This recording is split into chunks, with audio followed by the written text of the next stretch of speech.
So if, for example, my football team, Celtic, sell a player to a new team for, say, £20 million, Celtic get that transfer fee.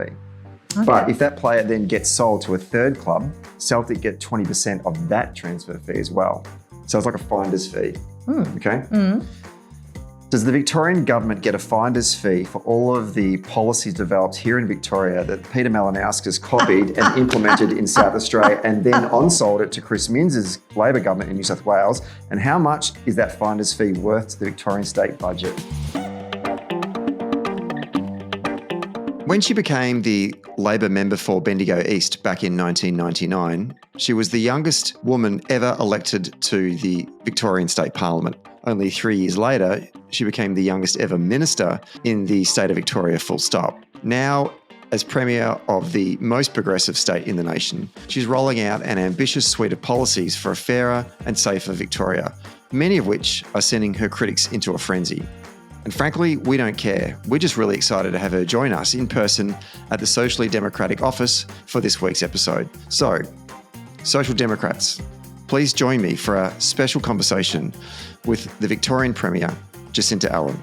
And don't forget, you can watch the video version of the episode on YouTube. Just search Dunn Street or check the link in our show notes. All right. You ready? Of course. Always. Okay, we're taping this one on a Wednesday. I'm looking at you. We're taping this one on a Wednesday evening on the lands of the Wurundjeri people. It's not often we record an in-person interview here at the Socially Democratic Studios. It's normally reserved for premiers that are educated by the Maris brothers and Harriet Shing. However, our special guest today is not Harriet Shing, but she was educated by the Maris brothers and she is the 49th Premier of Victoria. Jacinta Allan, welcome back to Socially Democratic. Thank you, Stephen. But you left out a critical part of my history with the Maris brothers. I also played in the Maris brothers brass band. That was a particular moment. I feel like we've talked about the last time you were on the show. I'm a big fan of my brass band history and experience. And look, if folks who aren't aware of it, they should go back and listen to that episode a while back and get the whole history of your time in band camp. Just interesting to note that I'm wondering, are you actually a podcast listener? Like, do you listen to podcasts? I listen. I have only a select few, obviously, a little bit time pressured. You are on rotation. Socially Democratic is on rotation, of course, with Caddy K and the Mooch. Yeah. So dial into a bit of This Is Politics US and the UK original. A bit of New Daily as well. So I try for my podcast, other than your domestic podcast, I do try and tap into a little bit of international news to round out what I get from my domestic news consumption. And obviously you still live in Bendigo and it's a two-hour drive to Melbourne, and that means there's a lot of commuting going on. Is that when you listen to podcasts, or what do you manage to do in that time when you're stuck in the car? Basically the way I have the car set up, because of course one of the benefits of being Premier is I have a driver, so pretty much the car is an extension of the office. So we've been talking a little bit about working from home lately. I work from home, the office, the car, and I've got it set up in a way that I can do Teams meetings with the team, paperwork. It's really valuable paperwork time. When the mobile phone coverage lets me, I get a few calls in as well. So it's pretty much office time. Car time is office time, and it's, for me, it's a choice. Having young kids and family at home, I obviously want to try and get the balance right between time in Melbourne for work, time with the kids. So it is a lot of time in the car. In preparation for this episode, I Googled your name. Oh. And the top two questions that were thrown up was, what does your husband do for a job, and do you have any children? Is that weird? You could make a reflection about if you typed in Chris Minns's name, does it come up with what does Chris Minns's wife do and how many kids does he have? I don't know. I'm just putting it out there. I do wonder if it's a particular question that women get. But look, I guess having been a Member of Parliament now for nearly 26 years, I guess I've come to accept that, interest in your family is part of the job. And so the answer to those two questions, Stephen, yes, is of course, what does my husband do? He is a remarkable support to me. He's got a couple of part-time board gigs. He's a mad fisher person, loves his fish, loves his fishing. And, of course, he's really the primary carer raising our two beautiful kids. So that's the second answer. I have two beautiful children. Speaking of fishing, how often in those car trips from Bendigo to Melbourne and back do you reflect on when will Yorick and Trav invite you to the weekend camping trips?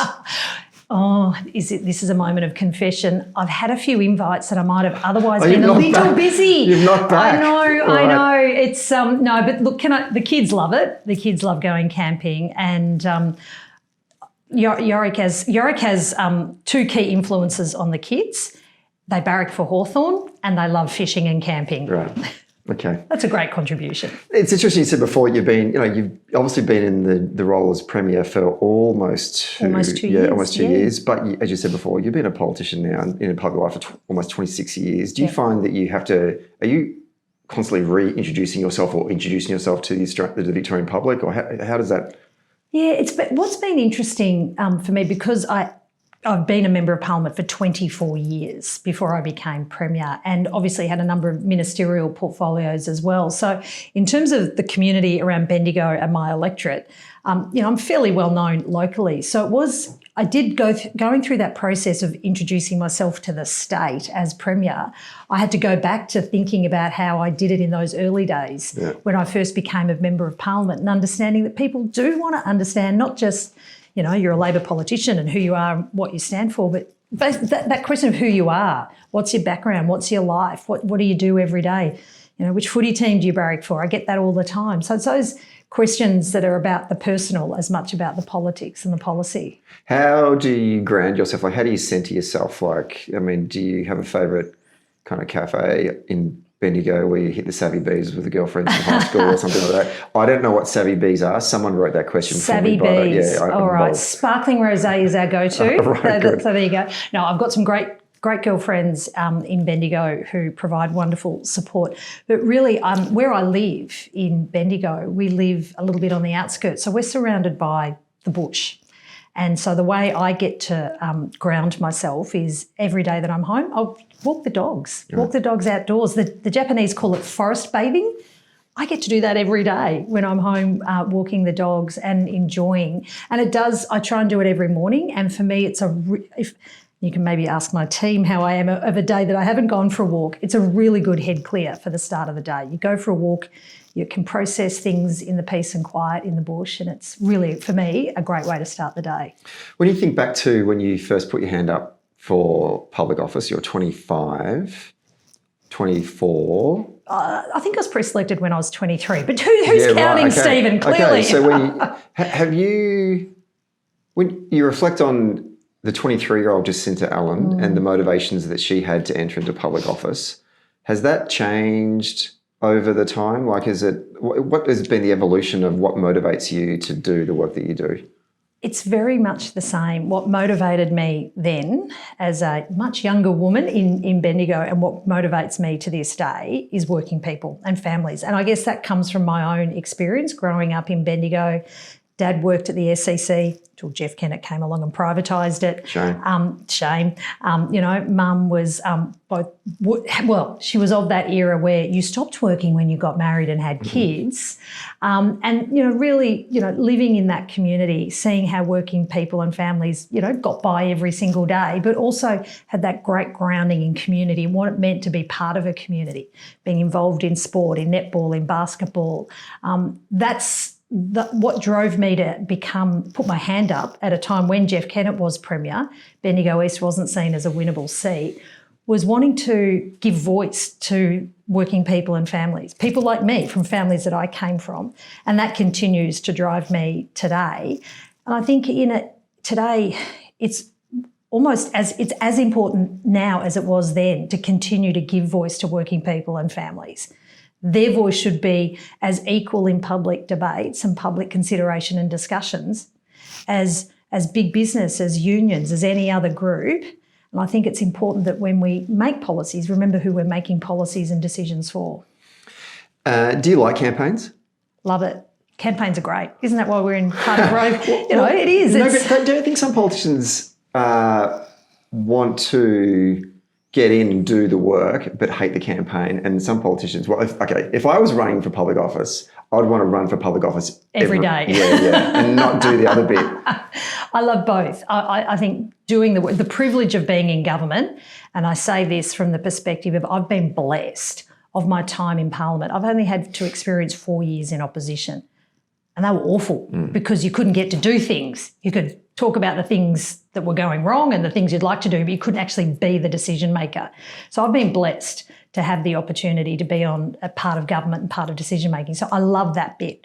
But also too, what I love about the campaigning piece, and this might come from my years as a checkout chick for 7 years, working the registers in Bendigo, was it's people. The reason why we're in this job is the people that we represent. Now that might sound a bit corny, but what campaigns give you is that opportunity every day, talking to people, listening to people, understanding what the issues are, and then knowing that you're in a privileged position to go and do something about it.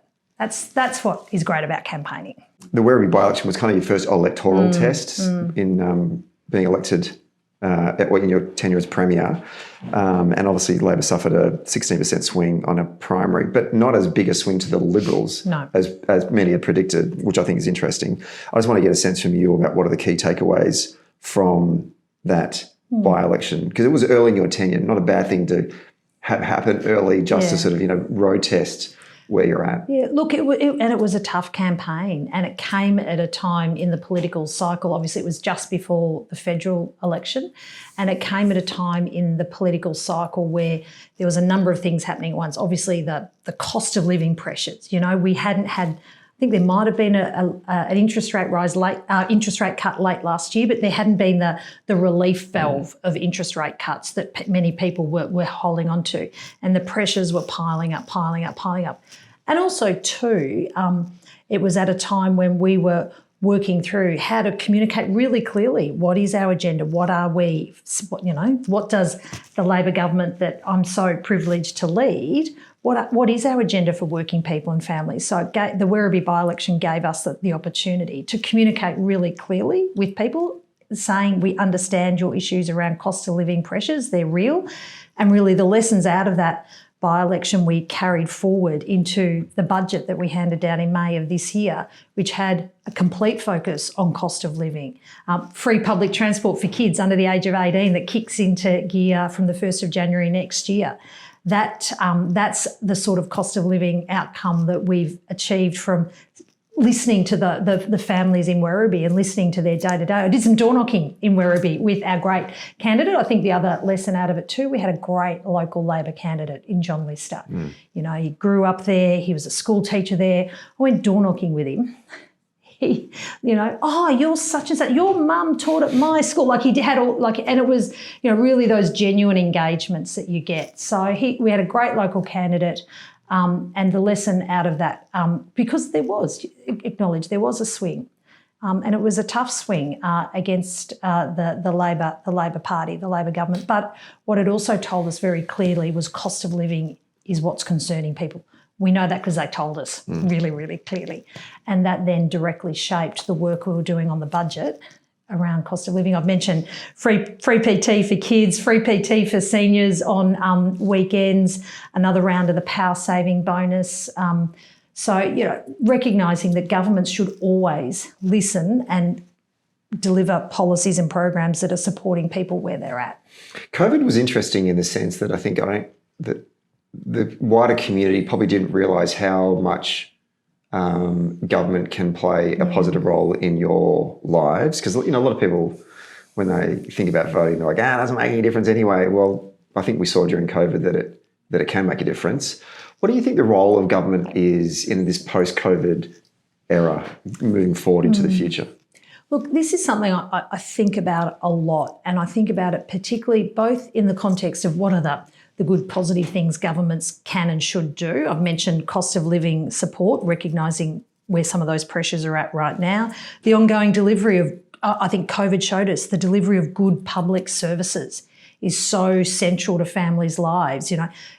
public aged care, the way, supporting our public hospital system, the way our schools and the way our government schools particularly, and I saw it in my own household with the way our school just fully went online and supported kids to have a continuity of education, reinforced for me this centrality of government in terms of delivering good public services. But we also saw there was that kickback about being told what to do. And so I think what we're seeing post-COVID is a lot of those pressures that we might have bottled up a bit because we're all doing the right thing and wearing masks and getting vaccinated to get us through. But there's no doubt that there's some pressures that are present today, whether it's a combination of COVID and the world, the social. I don't want to be one of those people who just blames everything on social media, but we can't deny that social media is now giving voice and platforms to issues in a way we've never experienced before. So, and that I think also puts pressure on people. So I think we're still going through a settling of how we operate as a society, and whether it's people coming together around protesting particular issues. The way I talk every time I talk to parents, particularly mums of kids the same age as mine, it often comes back to some of the mental health struggles they're worried about their kids, too much screen time. Something every time you get a group of parents together with, as I said, with primary school age kids or even secondary school age kids, that's where the conversation inevitably goes. I'm worried about my kids' health and I'm worried about them spending too much time on screens. But what do I do about it? That's why I think what the federal government's doing with the social media ban is really powerful, because it actually gives parents another tool to help them be parents. So I think we've still got a bit of a way to go, Stephen, in terms of this, what is the role of government going forward. I think it's about making sure we keep up the good delivery of public services, but respond to understanding where people are at. I've mentioned cost of living. I've mentioned the federal government's social media ban, the work we're doing here in Victoria on work from home, understanding that that's the future. Where do families want to be today and into the future, and setting up a pathway to support them there. What do you think is going to be what is the North Star of the Allan Labor government? It's working people and families. I know I've said that a lot already in the time we've been talking today. But again, it's who I am. It's where I've come from. It's also, I think, a group in our community that need to continue to have the strongest of representation. They're the engine room of our community. They're the ones running the small businesses. They're the ones who are teachers and nurses in our schools. They're the ones who are, volunteering across all of our sporting and community organisations. So it's about making sure that in the work I do every day, and this goes back to both your question about campaigning, but also one of the reasons why I love being a member of Parliament is because it's about the opportunity to hear directly from people and then listen really carefully to what their experience is, what their challenges are, and then respond to them. Let's talk about the work from home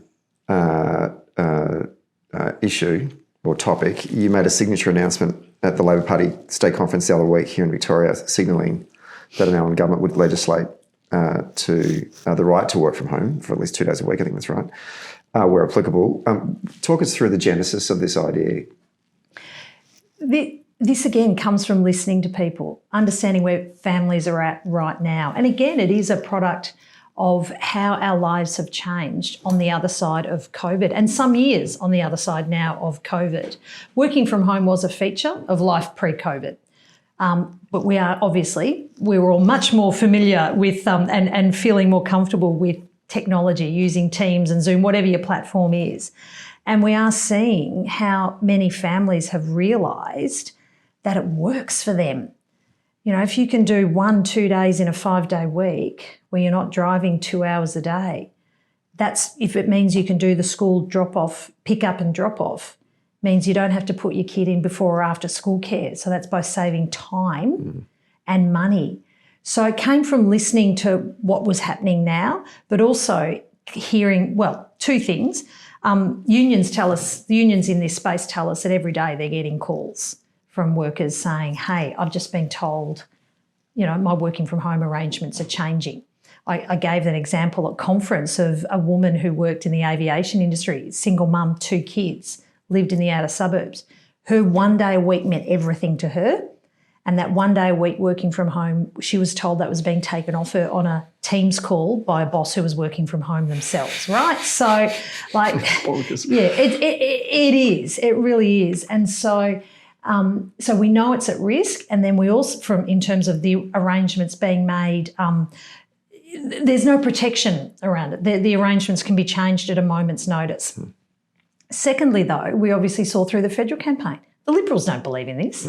Peter Dutton most certainly didn't. And we know here, we've seen you talk about bonkers, the comments from Tim Wilson on this. I don't even want to repeat them. You can say them. Yeah, I didn't know. I was like, I don't even want to give it airtime. No, it's just to use that sort of extreme language. Yeah. It sullies the impact of what apartheid did have on people in South Africa. Exactly. And he's running this one around based on having to work from home. It was just extraordinary. But again, he should, I don't know if he's walked down any street in his electorate anytime recently. There's a number of families who working from home keeps their life in balance. Yeah. It's also, I was in Port Melbourne last week. At a local cafe, and you get this again from cafes across the suburbs. More people working from home, they do the drop-off, they pick up the coffee from the local coffee shop. Yeah. Like it's about, from the arguments that we're hearing from the business world about, this is not good for business, this is good for business. It's supporting small and family businesses right across the suburbs. It also, in terms of being good for business, it means more people can stay in the workforce, can increase their hours. I met another just wonderful family in Mill Park. Dad's a truckie. Truckie is away 12, 14 hours a day. Like he clearly can't work from home. He's doing long hours. They've got 3 young kids. The mum could only get back to work when the youngest was 1 because working from home was an option for her. So she's doing 3 days a week. And that 3 days is obviously a huge increase in their household income. But also for them, there's not that stress. The childcare costs, if someone's sick and both parents are away, it's a huge. So we can't just dismiss the benefits of working from home for families and for workers. You can't just dismiss them as not being central and relevant to this, to the need to protect working from home. Talking about the reaction from business, I shouldn't have been surprised, but I was so surprised by the reaction of some of the business community who want life to go back to how it was pre-COVID. It reminds me of that film Pleasantville when there was that group of characters that just wanted to stay black and white and were getting really upset that the rest of their community was turning colour. It's like as if they're just trying to hang on to the past. Yeah. And I don't know. Is this it was framed by one of the papers that you're picking a fight with business. No, it's protecting. It's protecting what working people and families need to have protected. We wouldn't have to protect it if it wasn't at risk, and it's at risk. And I think this idea of we've had these debates around maternity leave, around parental leave, all of these gains, all of these. I'm reminded, and this again may sound a little corny, when I was doing my honours thesis, when I was a university student at La Trobe University, Bendigo, give the uni a plug. Respect. I did my honours thesis on the family leave test case, the 1995 family leave test case before the then Industrial Relations Commission. And that was a huge, at the time, seen as a significant win for families because it recognised that families, in addition to, the standard sick leave that you had at the time, and for women, the maternity leave, families also needed some leave arrangements to deal with the life of kids. And it's not just kids, it's older. We're seeing this as a real challenge for many families caring for older members of their family. So the family leave test case at the time, and that was bitterly contested. But the outcome was the Commission added some family leave days into the award system. And so I think seeing it in that context, it's about, and again, this decision is also being driven by data and evidence. And the evidence tells us that workers are more productive. They're more productive when they're working from home, and it increases workforce participation. And those two measures are very good and important for our economy. Funny watching the business community make an argument against productivity, but there you go. We're in a weird world right now post-COVID. Let's talk about housing, public housing, and the renewal of and the upgrade of public housing, in particular in the inner city towers, has gained some attention, particularly from those on our left. I'm just interested to get your thoughts on how the government can balance both renewal and upgrades with also protecting tenants' rights, because the Greens and the hard left are obsessed with this. And again, for them, it's clearly all about the politics, because if you were taking an evidence-based approach, if you're looking at the problem we're trying to address here, we have these ageing housing towers that have served families for a really long time and have been important for many families in terms of supporting them to have a roof over their head. But we know that they do need to be replaced. You know, they're not fit for purpose for a modern world. They don't have the heating and cooling that families need. So they do need to be replaced. And we're doing it in a way, and Minister Shing's working so incredibly hard. We understand we have to treat each family with dignity and to support them through the transition, finding them another home in the local area, because understanding in the local areas, keeping them connected to schools and their local community is really important.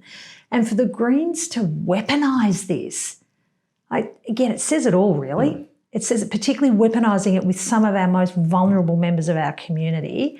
Again, I think we saw during the federal election how the community rejected the Greens political party's weaponising of a range of issues when people want to make sure that, again, how can you argue against giving families the dignity of a modern home that's fit for the decades ahead, not that one that was built decades ago? Greens, they love their poverty porn. On the other side of the ledger, any more plans to build medium and high density housing in the state seats of Brighton, Malvern, Kew or Caulfield? The answer is yes, yes, yes and yes. Because again, those are communities that are so well served by public transport, so well served by great schools and access to jobs. And when this is in the context of the policy that we have around our our train and tram activity zones. And again, using evidence and data, it tells us that if you build more homes with a little bit more density around train stations, that's a great outcome. That's exactly the right outcome, particularly for a city where, Melbourne's growing. And one of the reasons why Melbourne continues to grow is because more and more people are choosing Melbourne as a great place to live. They're choosing to live here. They're choosing to stay here. They're choosing to live here as a place to live, as a place to work, as a place to raise a family. And so we want to support that choice. We want to support that into the future, but we've got to make sure that we've got the mix right.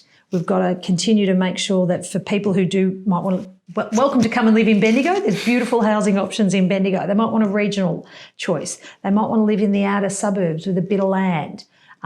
Or we know there are many Victorians who want to live maybe in the suburb where they were born in, and this is where those suburbs that you talked about. We know, again, from talking to anyone under the age of 40, they're being forced to move further and further away from where they grew up in because they can't afford to get into because there's not enough supply. Yeah. And if you also think about the way families operate, families, and it's certainly true for my family. I mentioned my husband Yorick earlier, and the central role he plays in keeping our family in balance, but also the role of other family members, particularly grandparents, it's a big part of how families keep everything in balance. Grandparents want to be close to their grandkids as well. So we've got to give people more choice and we've got to build more homes. And again, around train stations, they're a great location.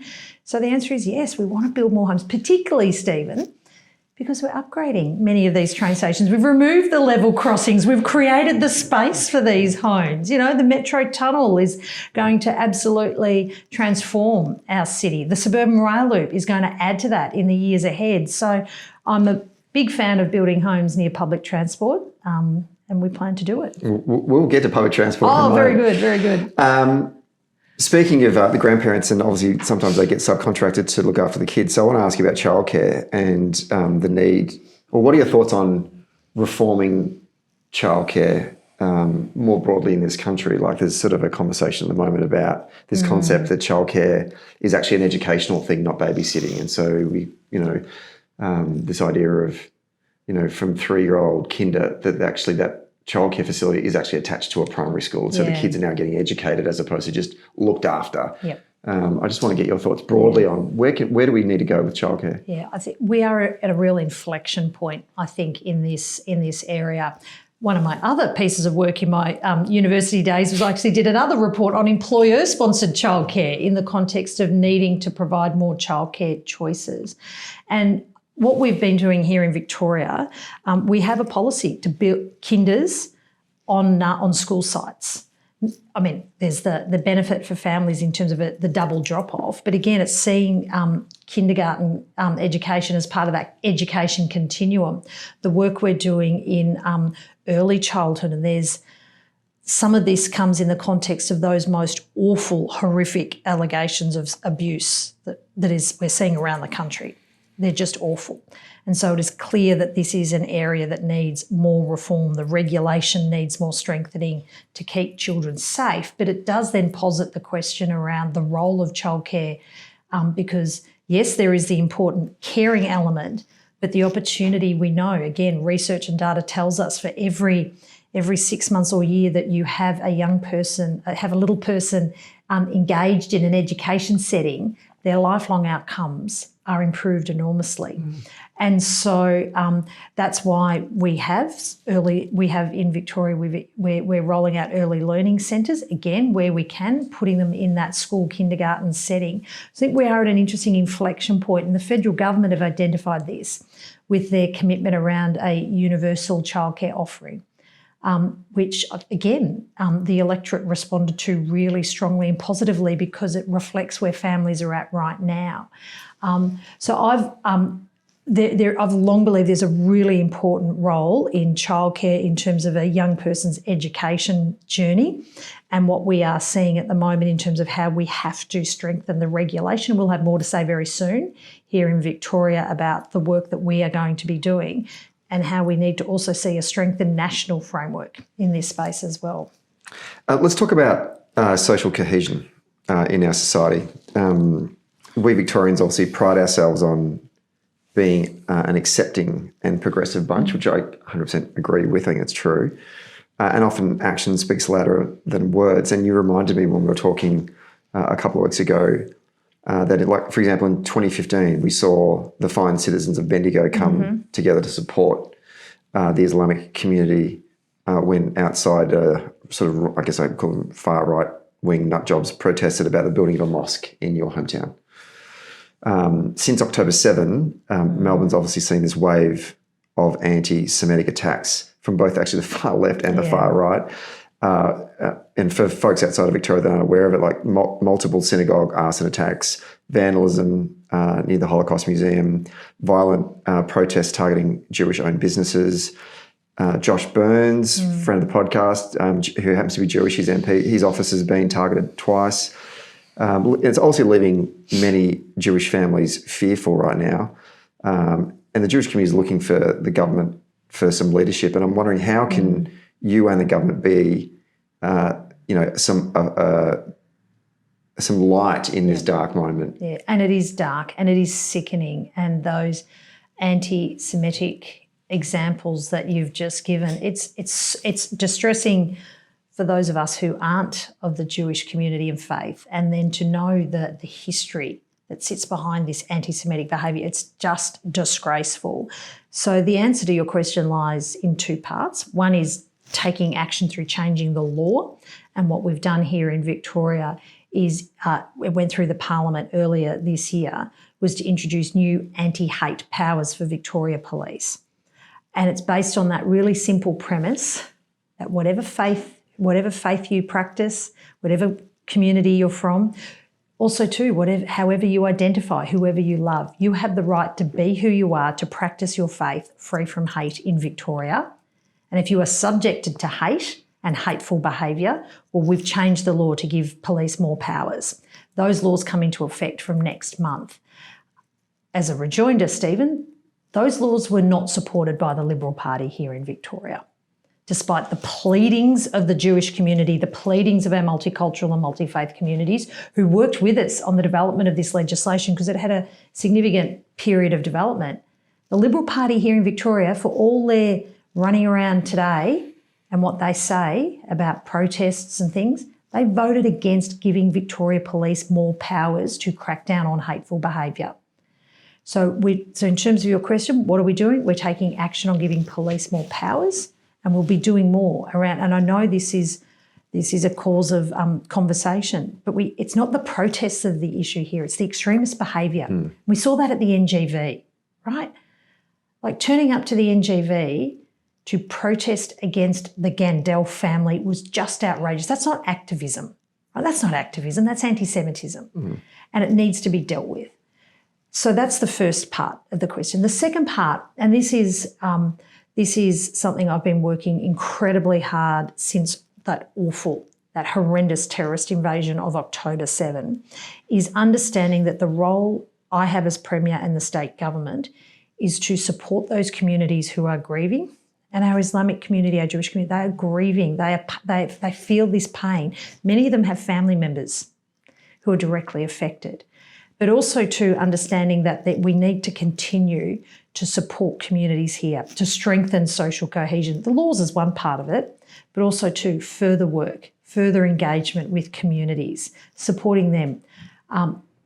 Often, we see many of our multicultural communities, they come together with great pride and celebrations, but for many right now, they want support.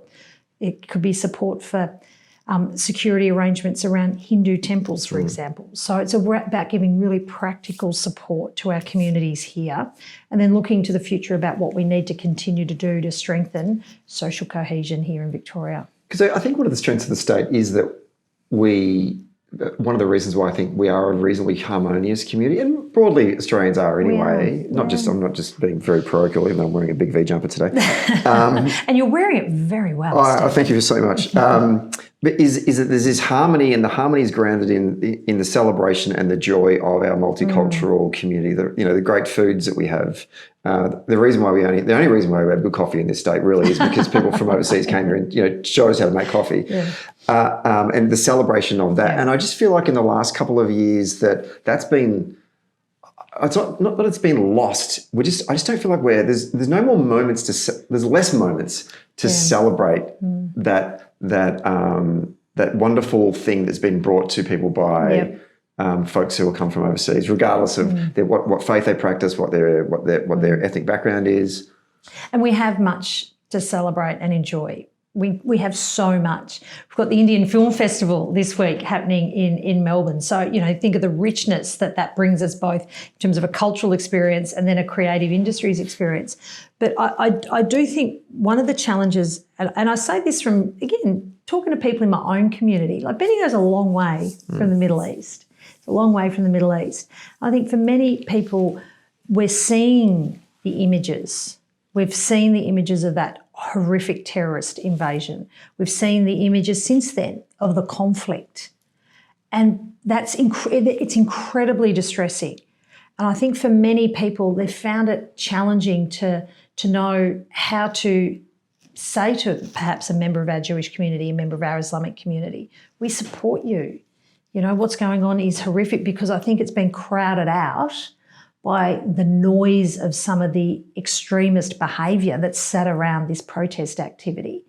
So I simply say to all Victorians, there is still space for you to continue to support your local communities, and they appreciate it so deeply when others just reach out and provide, it could be a simple word of support. What's going on is terrible. We support you. We stand with you. Let's talk about something that I know that's very dear to your heart, and something that was a big part of your previous portfolio when you were a minister in the Andrews government, public transport and infrastructure. Victoria's Big Build is a huge part of the portfolio of the previous government and continues to be one. It's a signature project, particularly Melbourne Metro, and you mentioned it before. It's obviously opening later this year. Tell us how significant is the opening of the Melbourne Metro? Oh, it's huge. It's huge, and I'm incredibly excited by it. But to put it in context, this is the biggest thing to happen to our train network since the City Loop opened more than 40 years ago. So anyone who travels on our train network, anyone who comes in and out of Melbourne, can you imagine Melbourne without Melbourne Central, Flagstaff, Parliament stations? Like they didn't exist before the City Loop was built. And then you think about the way not only have they provided connectivity, but the way they've also created new spaces, the shopping, the business spaces that now sit around those train stations. Well, that's what Metro Tunnel is going to deliver. It's going to absolutely transform the way people travel. And if I can use an example too, in terms of what it means in terms of a real example. Melbourne Uni, huge, sits in that Parkville precinct. You've got Melbourne Uni, the Cancer Centre, the hospitals, Royal Melbourne, Royal Women's, Royal Children's. It's a huge research hospital university precinct. There's no train line there. There's great tram services, but no train line. So if you're trying to get there to work or to study or be a researcher and you want to choose public transport, it's a bit of a journey. And my nephew, he loves it when I tell this story. My nephew moved down to Melbourne from Bendigo, but he ended up living out near Clayton because all his mates that he moved into a share house with, they were all going to Monash, but he was at Melbourne. So he had to come across the city every day. And he kept saying to me, when are you building the Metro Tunnel? Will you get it done for me? He's now finished uni and is in the workforce. But again, that's an example of how when you can provide connectivity, you open up people's horizons. It means you're opening up opportunities. Yes, there's the time saving that you get from being able to have that direct connection, but it also might mean for some choosing not to go to Melbourne Uni or choosing not to go to RMIT or choosing not to take up that job because they can't get there by public transport. And that's what public transport delivers. It delivers an equality of opportunity, and that's where the Metro Tunnel is really going to not just transform the day-to-day train movements of people, but transform the way people can think about their future work and study opportunities.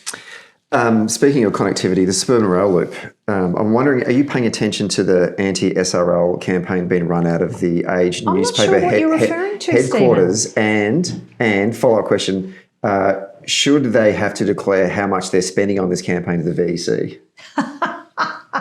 Well, I'm not sure what you're referring to, Stephen. I know I've noticed the Age reader surveys that say they strongly support. I think we've had at least 2 of those Age reader surveys that say we like the Suburban Rail Loop. The Oz ran one as well, which we should give a special shout out to. We really should. How much polling has been buried every time they do it and discover that everyone loves it and goes, we're not running that? And you know why people love it? Because they get it. They get it. And if you are someone right now, and I used the uni example before, Monash University, it's the biggest university in the country. And then when you sit it in the context of everything else that's out there in terms of the Heart Hospital and the synchrotron and all of that activity that's out there, there's no train line there.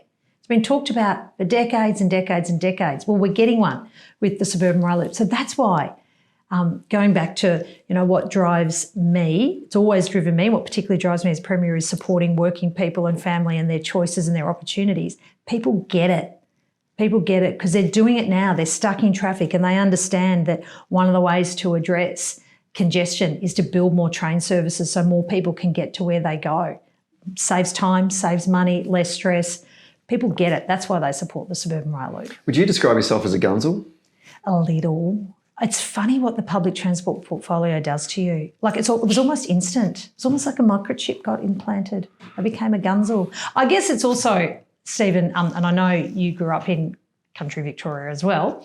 I think coming from regional Victoria, but growing up in the country, that experience, you go think about the first time you caught the train. Oh. As a teenager. That independence, that thrilling experience of a little bit of money in your pocket. I had my cool denim jacket on because it was the late 80s. You probably went double denim, I reckon. Oh, yeah. Who didn't? I'm not Canadian. That feeling of independence, that feeling of being able to travel into the city, go shopping at Myer in Melbourne. Yeah. We had a Myer in Bendigo, but going to Myer in Melbourne was next level. So, that feeling of independence, but also that understanding of connectivity that comes from being able to simply get on a train, takes you to where you want to go safely, that connects you to a whole new world of opportunity. It's pretty cool. And that train would have probably in those days been the ones where it had the compartments. Hey, I'm not that old. No, we had that at Warragul. Did you okay. Know that? I remember catching the train to Echuca as like a 4-year-old in those trains. Yeah. Us in Bendigo's a little bit bigger. We might have had some fancier trains. Yeah, right. No, I still got them in year 11. Well, no, we had the sprinters. Now I'm showing my true Gunzel. I know. You know the difference between a sprinter and a velocity? No, I don't actually. No, okay. Maybe some of your listeners can. Yes. But no, it is. It's a great. It's public transport is so central to supporting the growth of our state. So the reason why I asked you, are you a Gunzel? And no people are googling right now what a Gunzel is.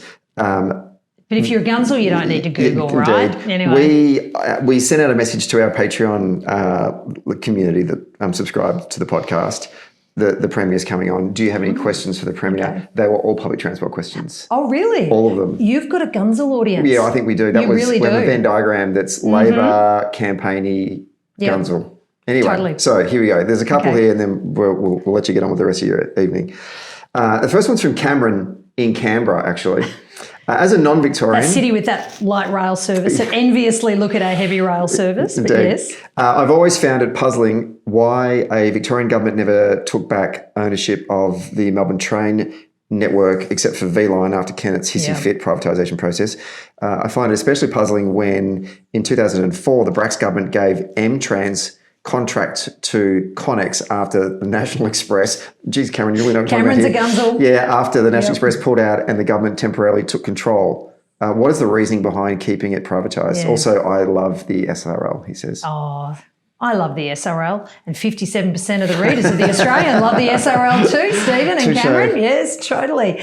Look, that's a really legitimate question. And can I just be clear in case there's any doubt? Gunzel for me is a term of affection. Yes, absolutely. Oh, yeah. It's a legitimate question. And, you know, we've seen, and this is really showing a level of detail in the train system, we've seen how, particularly in the UK, some of the franchise arrangements over there that, you know, was looked to by Kennett as a model, you know, have been really fraught. The issue for us right here and now is we're locked into those longer term contracts.